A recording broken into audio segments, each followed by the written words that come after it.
Center 5 is closed captioned for the hearing impaired with funding provided by the Honeywell Corporation.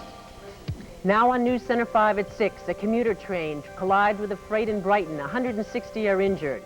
Are we winning the war against cancer? A Harvard researcher says no.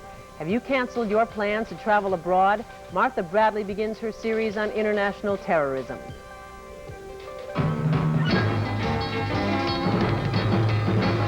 Now, the news of New England and the world, live from News Center 5 at 6.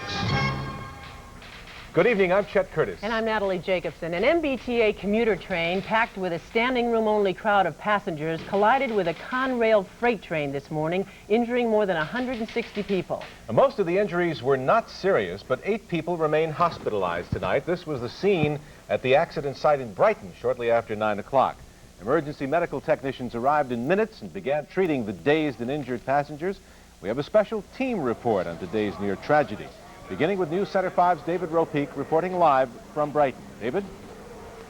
Chet, the train that was involved in the accident was the last train to run during the commuter rush hour from Framingham to South Station. It was moving slowly just before 9 o'clock as it passed this stretch of track in Brighton. Not unusual. It was very crowded, also not unusual. But what happened here just before 9, no one expected. We just got hit. There was no warning. All of a sudden, everyone on the train just went forward. The 8 a.m. commuter train out of Framingham was full as it rounded a curve and headed toward the Brighton rail yards and then on to South Station. 531 passengers on board, 180 of them standing in the aisles.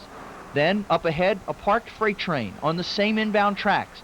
No time to stop, no time for any warning. Shoes, glasses, and everything were going every which way, but it was very scary for about 15 seconds.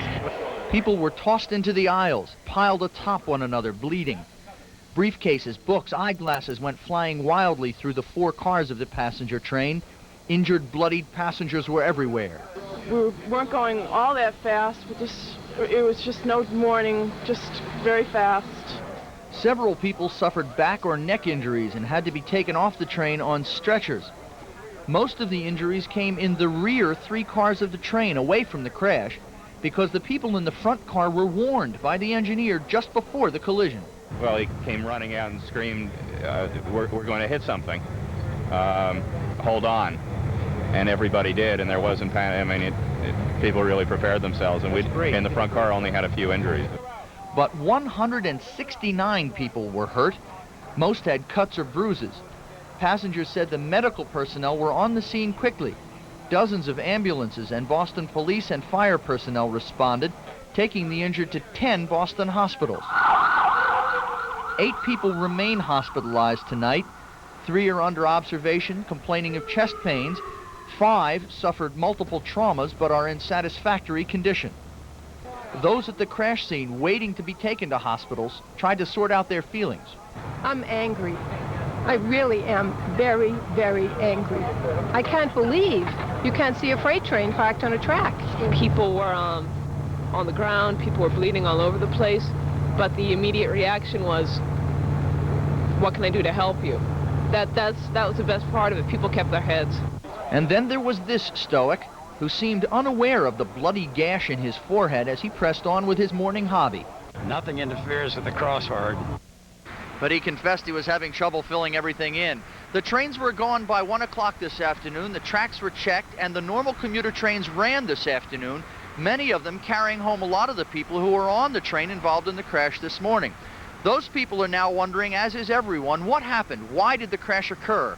For more on that, my colleague Jorge Quiroga has this live report. Jorge? David, there is a rule on a railroad like the one behind me where the accident occurred that in one respect is similar to a rule on the highway. The person driving is the one generally held responsible for not hitting the vehicle ahead, whether that vehicle is moving or not. So short of equipment failure, which at this point seems unlikely, the question is whether the engineer on the commuter train was responsible for today's accident. This is the path the commuter train took. It went around a broad curve in Brighton before the final stretch into Boston's Back Bay. It was right after that curve that the commuter train crashed into the freight train. The 69-car freight train had stopped on the same inbound track. It was in the process of switching over to another track but only 24 freight cars had actually made the switch over into the Brighton freight yards. So what went wrong? Conrail officials say the freight train was not at fault. Nothing was out of the ordinary. We operate many trains on the same track in the same direction at the same time. There was also nothing wrong with the tracks themselves, according to Conrail officials, and the brakes on the commuter train worked. So did the onboard radio, as well as the stop signals on the tracks. Several minutes before the accident, they had alerted the engineer on the commuter train of an obstruction ahead. The engineer stopped, as I say, at signal 6.2E, acknowledged that stop with his whistle, and proceeded east under the rules, looking out for an obstruction, a train, or a broken rail ahead. According to regulations, the commuter train should have proceeded at a restricted speed of no more than 15 miles per hour. Would there seem to be a violation of a rule then? It appears that way. However, I can't say at this time. Reportedly, the commuter train may have been traveling as fast as 20 miles per hour, even along that wide curve with limited visibility. Officials at the B&M Railroad, which operates the commuter service, say they will reserve judgment until all facts are in. We had asked a spokesman for the B&M Railroad to be with us live for an interview, but it is obvious that he was not able to make it. In the meantime, investigators for at least 5 agencies will be gathering their facts and determine exactly what caused this accident today. All persons directly and indirectly involved with the accident will be called before hearings. Those hearings will be scheduled within the next 10 days. If it is determined that it was human error, in fact, it is also expected that disciplinary action should be taken. Reporting live from Brighton, Jorge Quiroga, News Center 5. Back to you, Chet. 50 years experience. The accident will be reviewed by state and federal investigators that Jorge had suggested, as well as by officials from the Conrail and B&M. Natalie?